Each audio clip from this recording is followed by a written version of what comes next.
Hi, I'm Oscar Alvarez, and I'm the owner of Pathway Divorce Solutions. I'm a certified divorce financial analyst. I'm not a lawyer, but I know I can help you if you're going through a divorce process. One of the things you need to know and understand is the rules of the road. Now, every state is one of two things. It's either an equitable distribution state or it's a community property state. It's important to know which one you live in.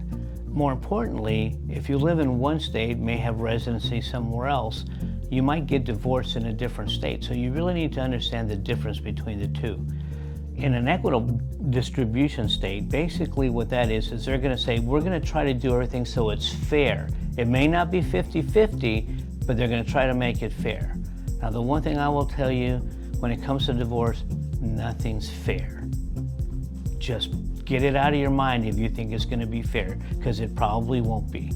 Community property state is basically everything that's considered community property, which means it'll probably all get split half and half.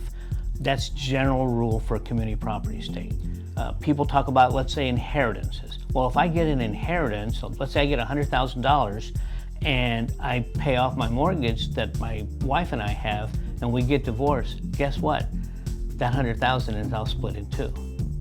So when you take something that you had before the marriage or an inheritance after the marriage, and you mix it, what we call commingling it with your marital assets, it's no longer separate property.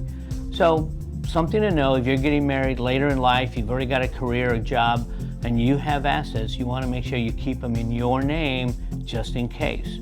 When it comes to an inheritance, keep it in your name, don't commingle it with other assets. Because if you do, and should that divorce come up, it now becomes what we call community property. It's marital property, and so it can be split between you and your soon-to-be ex. Keep these things in mind. If you're not sure, Pathway Divorce Solutions, Oscar Alvarez, give me a call.